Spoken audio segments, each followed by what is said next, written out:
شكرا يا ربي شكرا هديت قلبي شكرا. میں نے آج کے درس میں جو آیات مبارک تلاوت کی ہے اس میں سیدنا امیر المؤمنین عمر بن الخطاب رضی اللہ تعالی عنہ کی فضیلت کا بیان ہے. سیدنا عمر بن الخطاب رضی اللہ تعالی عنہ نامی پشت میں ان کا سلسلہ جو ہے وہ حضور پاک کے نسب سے ملتا ہے. حضرت عمر رضی اللہ تعالی عنہ ایک دن حرم میں بیٹھے تھے کہ ابو جہل بدبخت نے تقریر کی اور بڑی زبردست تقریر کی اور سرکار دو عالم صلی اللہ علیہ وسلم کے بارے میں انتہائی ایسے الفاظ کہے کہ جو زبان گوارا ہی نہیں کر سکتی. اور اس نے تأثر یہ دیا سب کو کہ حضور کے آنے سے پہلے ہم سب لوگ کٹھے تھے, کوئی جھگڑا نہیں تھا, کوئی اختلاف نہیں تھا, لیکن لا حول ولا قوت الا باللہ حضور صلی اللہ علیہ وسلم کے آنے کے بعد اور دعوت توحید دینے کے بعد تمام خاندانوں میں فرقہ بندی ہو گئی. باپ مسلمان ہو گیا, بیٹا کافر ہے, بیٹا مسلمان ہے, باپ کافر ہے. گھر گھر میں لڑائی ہو گئی ہے. اس کی وجہ صرف حضرت محمد مصطفیٰ. حضرت عمر رضی اللہ تعالیٰ عنہ سن رہے تھے, کھڑے ہو گئے, کہنے لگے دیکھو آج میں آپ سب کو گواہ بنا کے کہتا ہوں کہ آج میں فیصلہ کروں گا کہ سرزمین مکہ میں نے رہنا ہے یا حضور پاک نے رہنا ہے. ادھر یہ مشورے ہو رہے ہیں اور ادھر حضور ہاتھ اٹھا کے بیٹھے ہیں, دعائیں کریں کہ اللہم اعز الاسلام بعہد العمرین. اللہ ان دو آدمیوں میں سے کسی ایک کو مسلمان فرما دے, عمر ابن الخطاب یا عمر ابن ہشام یعنی ابی جہل. حالانکہ اس وقت الحمدللہ سیدنا ابو بکر, سیدنا عثمان, سیدنا حمزہ سب مسلمان ہو چکے تھے, لیکن ابھی اتنی طاقت نہیں تھی کہ وہ دار ارقم سے باہر نکل کے اللہ کا نام لے سکے. اس لیے حضور دعائیں مانگ رہے تھے. عمر رضی اللہ تعالیٰ عنہ اپنے گھر سے نکلے اور ننگی تلوار ہاتھ میں لیے ہوئے غیظ و غضب میں بھرے ہوئے جا رہے ہیں کہ راستے میں ایک بندہ ملا, اس نے کہا الہ ہے, انہوں نے کہا بس میں جا رہا ہوں, آج میں نے نعوذ باللہ حضور کو شہید کرنا. انہوں نے کہا عمر حضور سے پھر مقابلہ کرنا, تمہاری تو بہن بھی مسلمان ہو گئی, بہنوئی مسلمان ہو گیا, پہلے اپنا گھر تو ٹھیک کرو پھر جا کے حضور سے مقابلہ کرنا. حضرت عمر کو اور آگ لگ گئی, جیسے آگ پہ کسی نے پیٹرول چھڑک دیا ہو. غصے میں آئے, بہن کے گھر دروازے پہ کھڑے تھے, اندر سے کچھ پڑھنے کی آواز آ رہی تھی, غصے سے دروازہ کھولا اور اپنی بہن پر آپ نے اتنا زور اور تشدد سے کمان سے حملہ کیا. بہن زخمی ہو گئی, بہنوئی زخمی ہو گئے. بہن کا نام بی بی فاطمہ تھا اور بہنوئی کا نام سعید تھا. اور بار بار عمر یہی کہہ رہے ہیں کہ اترک اسم محمد, اللہ کے نبی کا نام لینا چھوڑ دو ورنہ میں تمہاری جان سے مار ڈالوں گا. بہن مار کھا رہی ہے اور کہتی ہے عمر بات سنو, تم جس باپ کے بیٹے ہو میں بھی تو اسی باپ کی بیٹی ہوں, میرے اندر بھی تو خطاب کا خون ہے, تم میرے ٹکڑے ٹکڑے کر دو, میں اللہ کی توحید نہیں چھوڑ سکتی. میں اللہ کے دین پہ قائم ہوں اور قائم رہوں گی, جو کچھ تم کر سکتے ہو کر لو.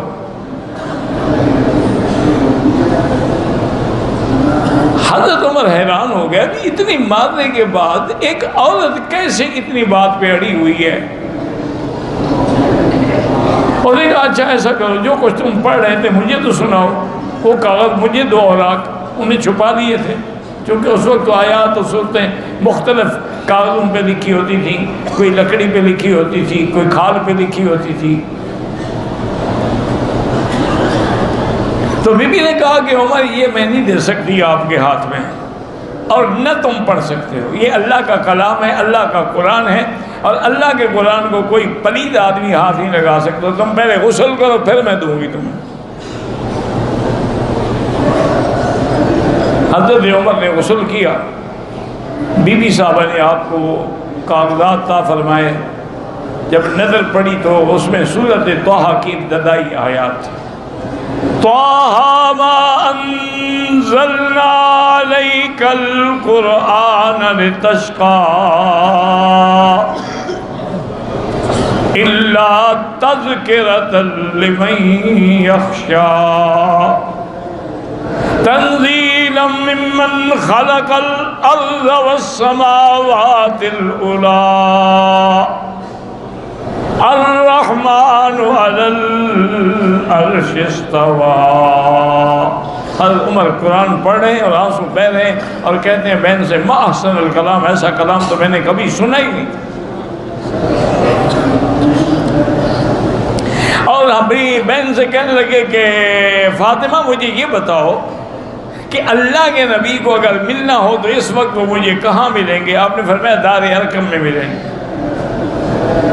حضرت عمر اٹھے، سیدھا دار ارقم پہنچے، دروازہ کھٹکھٹایا، ایک صحابی نے نظر ڈالی، اس نے جا کے خبر دی کہ یا رسول اللہ عمر دروازے پہ کھڑے ہیں، لیکن وہ تو تلوار ہاتھ میں لیے ہوئے ہیں اور کمان لگائی ہوئی ہے، نیزہ ہاتھ میں پکڑا ہوا ہے، مسلح ہے۔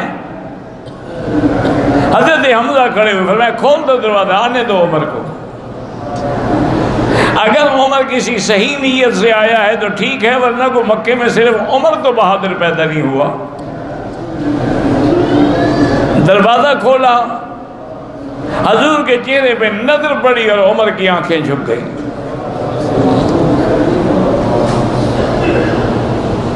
حضور کے سامنے آئے، دو زانوں بیٹھے اور کہا ابسط یدک یا رسول اللہ، حضور ہاتھ بڑھائیں اور مجھے کلمہ پڑھائیں، میں اسلام لانے کے لیے آیا ہوں۔ حضور نے کلمہ پڑھایا، ابو بکر حضرت عمر نے کلمہ پڑھا، صحابہ نے نعرہ تکبیر خوشی سے بلند کیا۔ جبریل اترے، انہوں نے کہا یا محمد آج آسمانوں پر فرشتے بھی عمر کے اسلام پہ خوشیاں منا رہے ہیں۔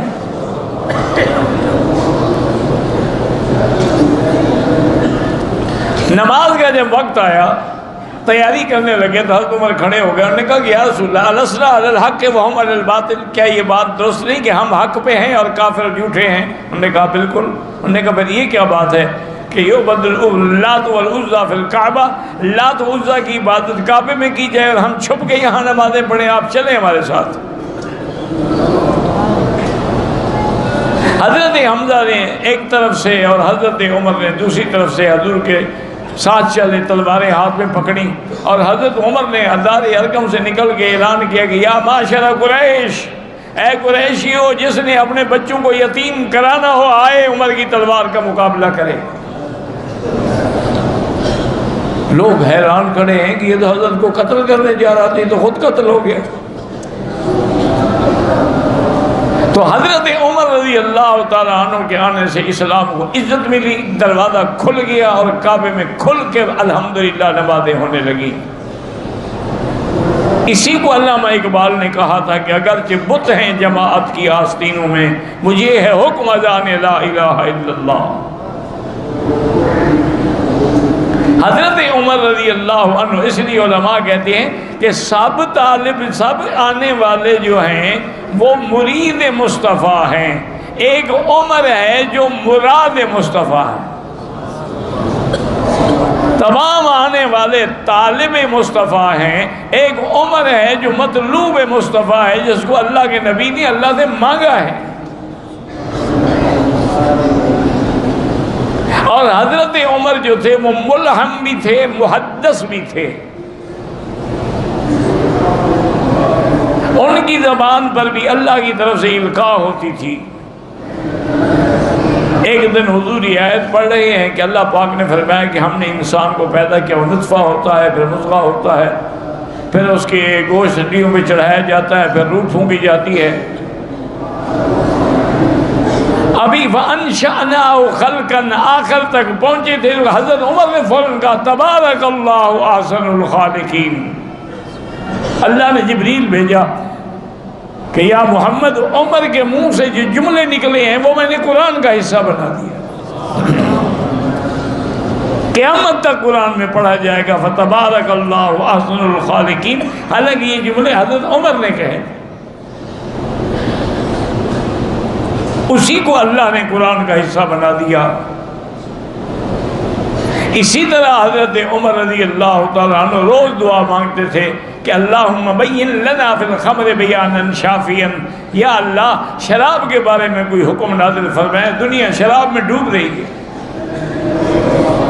کیونکہ شراب تو پانی کی طرح بہتی تھی نا، اور حرام بھی نہیں تھی، حرمت نازل نہیں ہوئی تھی۔ حضرت عمر روز دعا مانگتے، تو پہلا حکم جو ہے یہ نازل ہوا یسألونک عن الخمر والمیسر قل فیہما اثم کبیر ومنافع للناس واسمہما اکبر من نفعہما۔ میرے مدنی آپ سے لوگ شراب اور جوئے کا پوچھتے ہیں، اس میں کوئی فائدہ ہے لیکن گناہ فائدے سے زیادہ ہے۔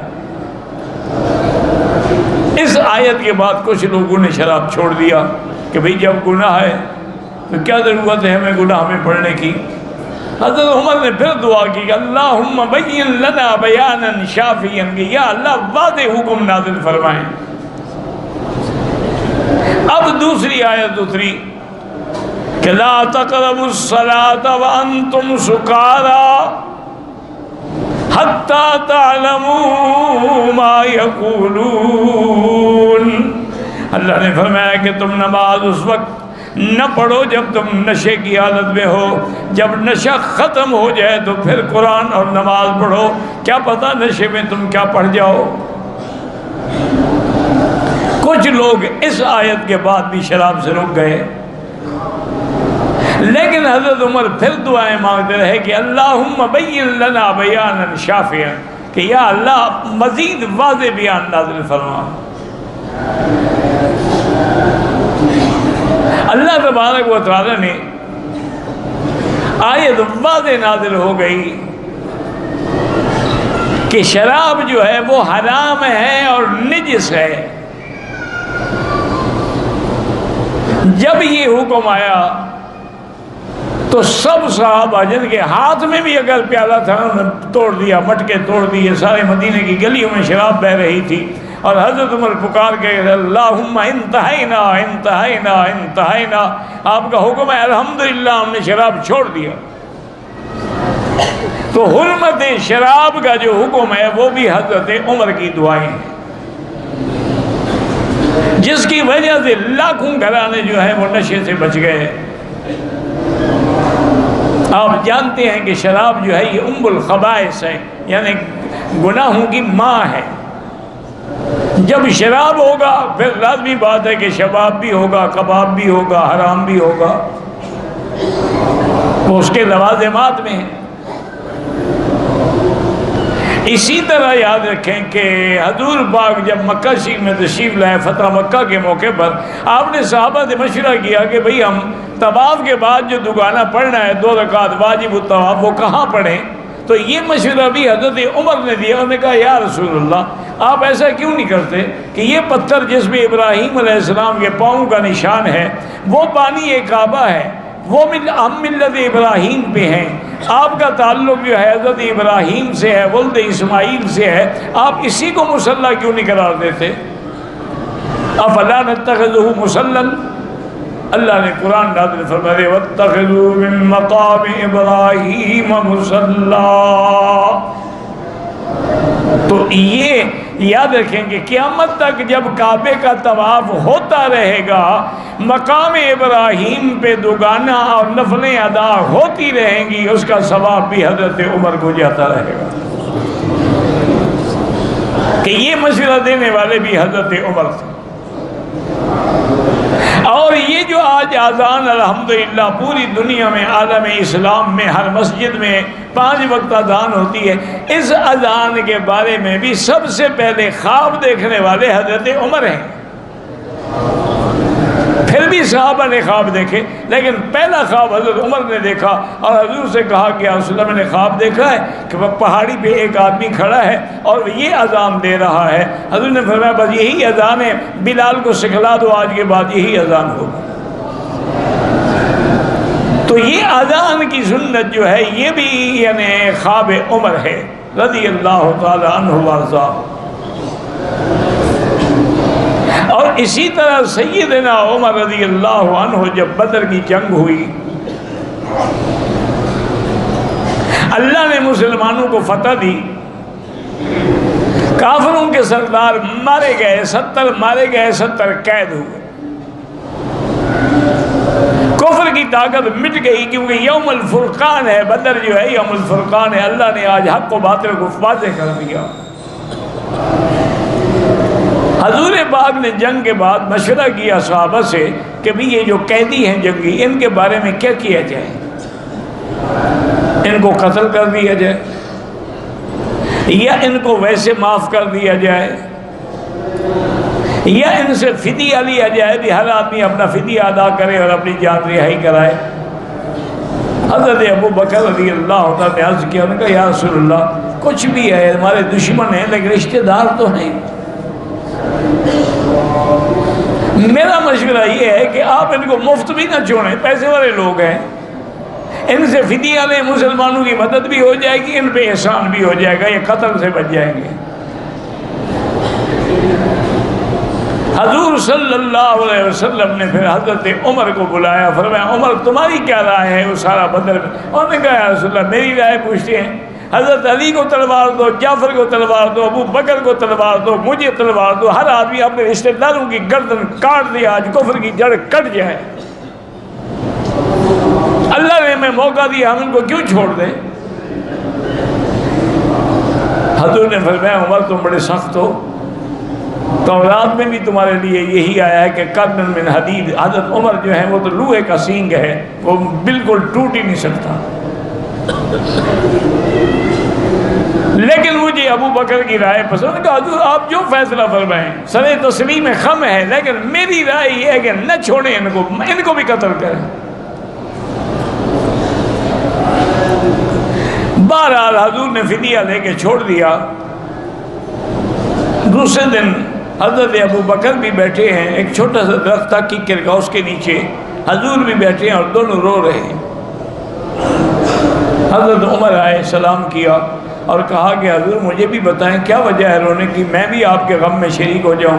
فرمایا عمر اگر اللہ ہمیں معافی کا فیصلہ نہ فرما ہو چکے تو عذاب بالکل ایسے قریب آ گیا تھا، اگر وہ عذاب اترتا ما نجا منہا الا عمر، اس سے کوئی نہ بچتا، صرف عمر بچتے۔ اللہ نے تیری رائے قبول کی ہے کہ ما کان لنبی ان یکون له اسری حتی یسخن فی الارض، کیا ہم نے آپ کو قیدی دیے ہیں آپ دنیاوی فائدہ اٹھانے کے لیے ان کو چھوڑ رہے؟ لولا کتاب من اللہ سبق لمسکم فیما اخذتم فی عذاب عظیم، اگر ہم پہلے معافی کا فیصلہ نہ کر چکے ہوتے تو آج عذاب پکڑ لیتے۔ تو اللہ تبارک و تعالی نے اسارہ بدر میں بھی حضرت عمر رضی اللہ تعالیٰ عنہ کی رائے کو قبول فرمایا۔ اور اسی طرح جس دن عبداللہ ابن ابی رئیس المنافقین جو سب سے بڑا دشمن تھا میرے مدنی محمد مصطفیٰ صلی اللہ علیہ وسلم، لیکن ظاہری کلمہ بھی پڑھتا تھا، نمازیں بھی پڑھتا تھا، وہ بیمار ہو گیا۔ اس کا بیٹا جو ہے وہ بڑا پکا مسلمان تھا، وہ آیا اور نے کہا حضور میرے والد کی آخری وقت ہے، موت قریب ہے، میں چاہتا ہوں کہ آپ مجھے کوئی کپڑا عطا فرمائیں جس میں اس کو کفن دیا جائے، شاید بخشا جائے، ورنہ اس نے آپ سے دشمنی تو بڑی کی ہے۔ حضور نے اپنا قمیص دیا اور انہوں نے کہا حضور آپ آپ اس کا جنازہ بھی پڑھا؟ میں آنا وسلی علیہ، میں جنازہ بھی پڑھا ہوں۔ اس کا مقصد یہ تھا کہ ایک تو اس کے بیٹے کی دل جوئی تھی جو پکا مسلمان تھا، آخر وہ تو بیٹا تھا، وہ تو چاہتا تھا میرا باپ کسی طرح جہنم سے بچ جائے، شاید حضور کی دعا سے بخشا جائے۔ جب بالکل جنازہ تیار ہو گیا، صفیں بن گئیں، حضرت عمر آئے دوڑتے ہوئے اور کہا کہ یا رسول اللہ، الا عدو اللہ، اللہ کے دشمن پر آپ جنازہ پڑھیں گے؟ یہ تو اللہ کے رسول کا دشمن ہے، آپ کیسے جنازہ پڑھیں؟ آپ نے فرمایا عمر میں نے کہہ دیا ہے۔ حضرت عمر کہتے ہیں خدا جانے میں خود حیران ہوں، مجھ میں کتنی جرأت آئی کہ میں نے حضور کی قمیض پکڑ لی۔ میں نے کہا حضور نہ پڑھیں اس پہ جنازہ ظالم پہ، یہی تو ہے جس نے ہمیں احد میں شکست دلائی، یہی تو ہے جس نے یہودیوں کا ساتھ دیا، یہی تو ہے جس نے ہر جگہ پر آپ کے خلاف باتیں کی، حتیٰ کہ قرآن میں آیا کہ اس نے کہا تھا کہ لَإِن رَجَعْنَا إِلَى الْمَدِينَةِ لَيُخْرِجَنَّ الْأَعَزُّ مِنْهَا الْأَذَلَّ، جب ہم مدینے جائیں گے طاقت والے جو ہیں ہم ان کو نکال دیں گے مدینے سے۔ آپ جنازہ پڑھیں؟ فرمایا عمر میں نے جنازہ پڑھانا ہے۔ حضور نے جنازہ پڑھایا اور حضرت عمر بھی کھڑے ہو گئے کہ بھئی ایک ہے مشورہ دینا، لیکن مشورہ دیں تو حکم تو حضور کا چلے گا۔ جب جنازے کی نماز ہو گئی، فراغت ہو گئی، اللہ نے جبریل بھیجا وَلَا تُصَلِّ عَلَىٰ أَحَدٍ مِّنْهُمْ مَاتَ أَبَدًا وَلَا تَقُمْ عَلَىٰ قَبْرِهِ، اللہ کے نبی ایسے ظالموں کے نہ جنازہ پڑھایا کریں اور نہ ان کی قبر پہ آپ کہیں کھڑے ہوں، جو عمر نے کہا تھا مجھے وہ قبول ہے۔ تو یہ آیات مبارک جو ہیں وہ بھی موافقات عمر رضی اللہ تعالیٰ عنہ میں اتری ہیں۔ اسی طرح جنگ احد کے موقع پر جب شکست ہو گئی مسلمانوں کو، مسلمانوں کے 70 صحابہ شہید ہو گئے اور بڑے صحابہ سیدنا حمزہ، مصعب بن عمیر،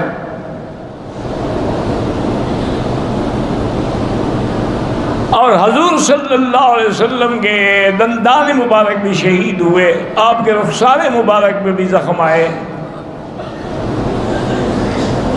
ابو سفیان اس وقت اسلام نہیں لائے تھے اور وہ اپنی کافروں کی فوج کی قیادت کر رہے تھے، انہوں نے زور سے پکار کے حل فیکم محمد، اللہ کے نبی ہیں؟ اگر ہیں تو جواب دیں۔ حل فیکم ابی بکر، ابو بکر زندہ ہو تو جواب دو۔ حل فیکم عمر، عمر زندہ ہو تو جواب دو۔ سب خاموش بیٹھے ہوئے، آخر ابو سفیان جوش میں آ کر کہا اعلو حبل، آج ہمارے خدا حبل کا نام بلند ہو گیا۔ حضرت عمر سے برداشت نہیں، انہوں نے کہا حضور مجھے اجازت ہے میں جواب دوں؟ آپ نے کہا ہاں جواب دو۔ اور نے پھر کہا اعلو حبل، حضرت عمر نے فرمایا اللہ اعز و اجل،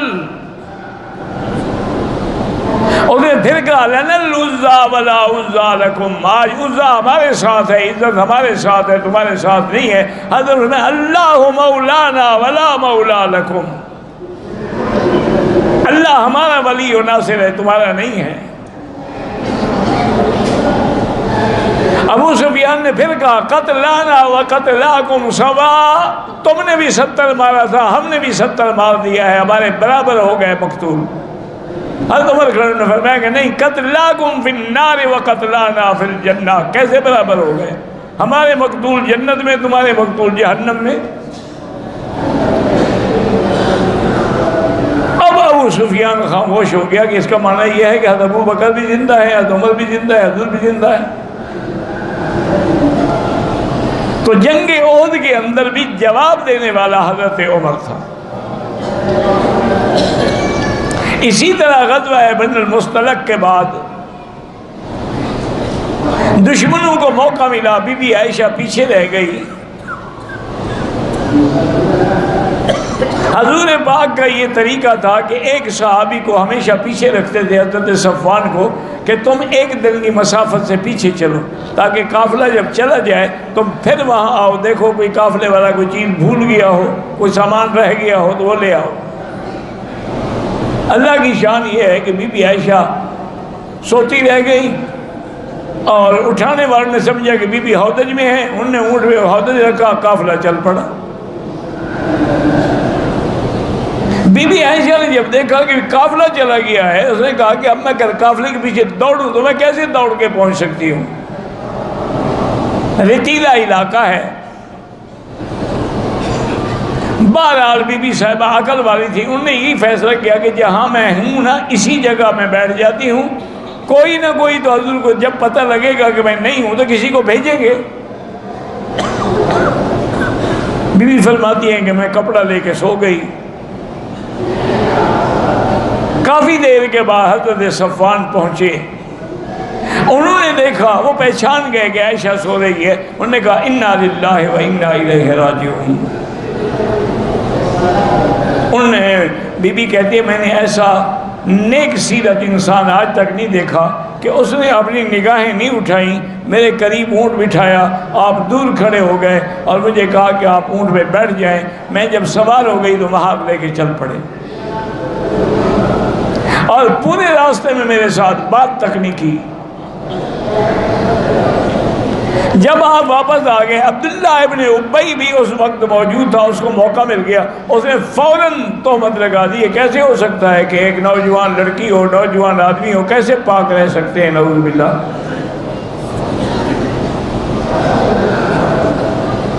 بہرحال قافلہ چلتے چلتے مدینہ شریف پہنچ گیا۔ بی بی عائشہ فرماتی ہے کہ مجھے تو پتہ ہی کوئی نہیں نا کہ میرے بارے میں کوئی ایسی بات ہو رہی ہے، صرف اتنا تھا کہ سرکار دو جہاں کی محبت اور التفات جو تھا نا اس میں کمی آ گئی۔ اب حضور اس محبت سے میرے ساتھ بات نہیں فرماتے تھے۔ ایک دن کہتی ہیں کہ ہم رات کو عورتیں نکلی قضائے حاجت کے لیے، تو مستح کی والدہ بھی میرے ساتھ تھی، مستح صحابی ہیں حضور کے۔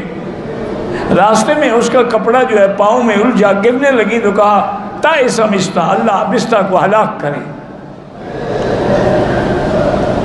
بی بی عائشہ فرماتی ہے میں حیران ہو گئی، میں نے کہا ماں کیا کہہ رہی ہو، تم مستح کو بد دعا کر رہی ہو، وہ تو صحابی ہے، بدری ہے۔ اور نے کہا عائشہ تم بھی بھولی ہو، تمہیں پتہ ہے کہ بات کیا ہوئی؟ اس نے مجھے سارا قصہ سنایا کہ ایسے آپ پہ تہمت لگی ہے، اور بدقسمتی سے میرا بیٹا بھی ان کے ساتھ شریک ہے تہمت لگانے والوں کے ساتھ، اور حضرت حسان جیسا آدمی بھی شریک ہو گیا۔ بی بی عائشہ فرماتی ہے مجھے تو سب کچھ بھول گیا، میں واپس آئی اور مجھے بخار نے بھی لے لیا، میں آگے چپ کر کے گر گئی۔ حضور آئے اور میں نے کہا یا رسول اللہ اجازت ہو تو میں ماں باپ کے گھر چلی جاؤں؟ فرمایا ہاں چلی جاؤ۔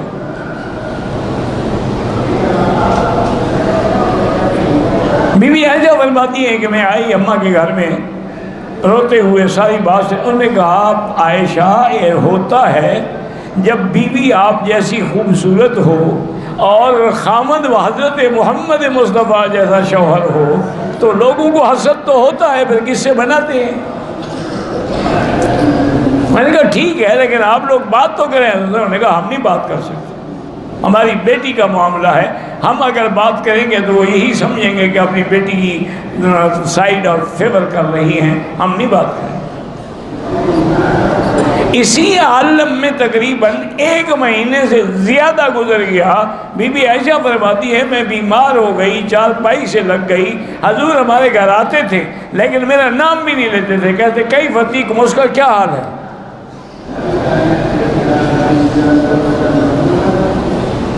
ایک دن حضور نے حضرت علی کو بلایا، کہا حضرت علی اس مسئلے کی تم تحقیق کرو، بتاؤ میں کیا کروں؟ انہوں نے کہا حضور ہمیں تو یقین ہے کہ آپ کی بیوی پاک ہے، لیکن آپ فرماتے ہیں تو اس کا حل یہ ہے کہ ان کی جو خادمہ ہے نا، جو کنیز ہے بریرہ، اس کو اگر تحقیق کی جائے، تفتیش کی جائے تو بات نکل آئے گی۔ چونکہ وہ ہر وقت ساتھ رہنے والی ہے۔ حضور نے فرمایا بہرحال تمہاری مرضی ہے، تحقیق کرو۔ حضرت علی نے بی بی بریرہ کو بلایا، بتایا کہ دیکھو بات سنو، تم بتاؤ بی بی عائشہ۔ اس نے کہا واللہ بی بی عائشہ پاک ہے۔ انہوں نے کہا ایسے بات نہیں بنے گی، میں تمہیں مار مار کے تمہاری چمڑی ادھیڑ دوں گا۔ انہوں نے کہا تم مجھے مار ڈالو، کچھ بھی کر لو، بی بی عائشہ پاک ہے۔ اتنا ضرور ہے کہ بھولی ہے، کبھی آٹا گوندھ کے رکھ دیتی ہے اور پھر سو جاتی ہے، بکری آ کے کھا جاتی ہے، اس کو پتہ ہی نہیں لگتا۔ اتنی سیدھی سادھی بھولی بھالی لڑکی ہے۔ حضرت علی نے آ کے کہا کہ حضور بی بریرہ بھی کوئی بات نہیں بتا رہی، آپ کیوں غم کرتے ہیں؟ صرف دنیا میں عائشہ باقی رہ گئی، اور شادی فرما دیں، چھوڑ دیں عائشہ کو۔ اسی وجہ سے بی بی عائشہ ناراض تھی حضرت علی سے کہ میرا بیٹا ہو کر مشورہ دے رہا ہے ماں کی طلاق کو۔ شریعت میں تو علی میرا بیٹا ہے۔ امہات المومنین جو ہیں، حضور کی بیویاں جو ہیں، وہ تو امہات کو سب کی مائیں ہیں۔ آخر میں ایک دن حضور نے حضرت عمر کو بلایا کہ حضرت عمر تم مجھے بتاؤ بی بی عائشہ کے بارے میں میں کیا فیصلہ کروں۔ اس نے کہا حضور سب سے پہلی بات تو یہ ہے، یہ آپ کے گھر کا مسئلہ ہے، حرم نبی کا مسئلہ ہے، زوجہ مصطفیٰ کا مسئلہ ہے، مال عمر بن الخطاب، خطاب کے بیٹے کی کیا طاقت ہے کہ وہ مشورہ دے۔ حضور نے فرمایا میرا حکم ہے، میں جو تمہیں حکم دے رہا ہوں۔ اور نے کہا اگر حضور آپ کا حکم ہے پھر میں آپ سے کوئی بات پوچھوں تو آپ ناراض تو نہیں ہوں گے؟ انہوں نے فرمایا بالکل نہیں۔ انہوں نے فرمایا آپ مجھے یہ بتائیں کہ عائشہ سے شادی آپ نے کی ہے یا اللہ نے کرائی ہے؟ نہیں، ان اللہ تبجنی، اللہ نے کرائی ہے۔ جبریل ان کی تصویر لے کر بھی آئے تھے اور فرمایا تھا کہ ہذہ زوجتک فی الدنیا والآخرہ۔ تو انہوں نے کہا یا رسول اللہ ہمیں اپنے بیٹوں کے لیے اچھی لڑکی مل جاتی، اللہ کو نبی کے لیے پاک لڑکی نہیں ملی، اللہ کے چناؤ میں نقص آ گیا۔ اور دوسری بات نے کہا حضور مجھے یہ بتائیں آپ کے بدن میں مکھی بیٹھتی ہے، مچھر بیٹھتا ہے، کوئی اڑتا ہوا گندا کیڑا بیٹھتا ہے؟ بالکل نہیں، اللہ نے مجھے محفوظ رکھا ہے۔ فرمایا جس بدن پہ اللہ گندی مکھی نہیں بیٹھنے دیتے اس کے بستر پہ گندی عورت کو بیٹھنے دیں گے؟ اور اس کے بعد عمر نے یہ لفظ کہے سبحانک ھذا بہتان عظیم۔ اور نے کہا میرا مدنی یہ بہت بڑا بہتان ہے، بی بی عائشہ پاک ہے۔ اب حضور تشریف لائے بی بی عائشہ کے گھر میں۔ بی بی عائشہ کہتے میں تو بستر میں پڑی تھی، اٹھنے کی طاقت ہی نہیں تھی۔ حضور بیٹھ گئے۔ میں نے سوچا کہ میرے ابا میرے بارے میں کوئی بات کریں گے، اماں کرے گی، لیکن انہوں نے کوئی بات نہیں کی۔ تھوڑی دیر گزری کہ حضور پہ وحی اترنی شروع ہو گئی۔ اب کہتی ہے کہ میری ماں باپ کی تو جان نکل رہی تھی کہ خدا جانے آج ہمارے گھر میں وحی آ گئی ہے، اللہ جانے اللہ نے کیا فیصلہ فرمایا عائشہ کے بارے میں۔ لیکن فرماتی ہے میں مطمئن تھی کہ اللہ کبھی بھی ظلم نہیں کرتا، میں پاک ہوں۔ جب وحی ختم ہو گئی تو حضور نے فرمایا ابشری عائشہ ان اللہ برأک من فوق العرش۔ عائشہ تمہیں مبارک ہو، اللہ نے عرش سے تیری برات کا اعلان کیا ہے۔ اور قرآن میں وہی لفظ آئے جو عمر نے کہے تھے کہ سبحانک ھذا بہتان عظیم، وہی لفظ آئے۔ تو ابو بکر نے کہا کہ عائشہ قومی فشکری رسول اللہ، اٹھیں اللہ کے نبی کا شکریہ ادا کریں۔ انہوں نے کہا لا اشکر رسول اللہ ہے، میں حضور کا شکریہ کیوں ادا کروں؟ حضور نے تو میری عزت و عفت پہ اعتبار ہی نہیں کیا ہے۔ اشکر اللہ، میں اللہ کا شکر کروں گی جس نے میری برات نازل فرمائی۔ تو یہ برات عائشہ کے اندر جو کلمات ہیں، ان کلمات کے کہنے والے بھی حضرت عمر ہیں رضی اللہ عنہ وارضاہ۔ واللہ